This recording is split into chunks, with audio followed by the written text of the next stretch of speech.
സാരി ബ്ലൗസിൻ്റെ സ്റ്റിച്ചിങ് പഠിക്കാൻ ഉദ്ദേശിക്കുന്നവരാരായാലും ഇതുപോലൊരു പേപ്പർ സ്കെച്ച് എടുത്തിട്ട് ഒരു സൈസിൻ്റെ അളവ് എപ്പോഴും ഒന്ന് മനഃപ്പാടമാക്കി വെക്കണം.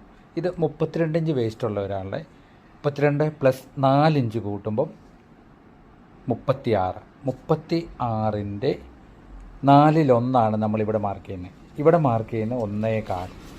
ഇതിന് നമുക്ക് തയ്യൽത്തുമ്പ് കൂട്ടാൻ ഈ 1.25 നമ്മൾ ഇവിടെ കൊടുക്കുന്ന എത്രയാണെന്നറിയോ? 3 ഇഞ്ച് വരെ നമുക്ക് ഈ ഭാഗത്ത് കൂട്ടിക്കൊടുക്കും. 3 ഇഞ്ച് വരെ ഈ ഭാഗത്ത് കൂട്ടിക്കൊടുത്താലേ ഉള്ളൂ നമ്മൾ ഈ ഡാട്ട് പിടിക്കുമ്പോൾ നമുക്ക് ഇങ്ങോട്ടുള്ള ലൂസ് കിട്ടുകയുള്ളൂ. അത് പ്രത്യേകം നിങ്ങൾ ഓർത്തോണം. നിങ്ങൾ പഠിക്കാൻ ആഗ്രഹിക്കുന്ന ഇതുപോലൊരു സ്കെച്ച് എടുത്തിട്ട് ഈ സ്കെച്ചിൻ്റെ എടുത്തിട്ട് ഒന്ന് മനഃപ്പാടമാക്കി വെക്കണം. എത്രത്തോളം നമുക്കിത് ഗുണകരമാകും. ഒരു പേപ്പറിൽ ഒരു സ്കെച്ച് എഴുതാം.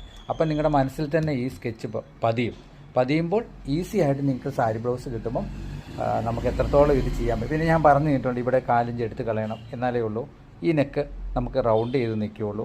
ഇവിടെ ഒരു 4 ഇഞ്ച് നമുക്ക് ഇതിൻ്റെ എടുത്ത് കളയണം. ഇതിൻ്റെ ബെൽറ്റ് പീസിൻ്റെ ഇത് പകുതി മടക്കുമ്പോഴാണ് നമുക്ക് ഈ സെൻറ്റർ കിട്ടുന്നത്. കഴിഞ്ഞ വീഡിയോയിലൊക്കെ ഞാൻ ചെയ്തിട്ടുണ്ട്. അപ്പോൾ നിങ്ങൾ ഇതുപോലൊരു സ്കെച്ച് എത്രയും പെട്ടെന്ന് എടുത്ത് വെക്കുക.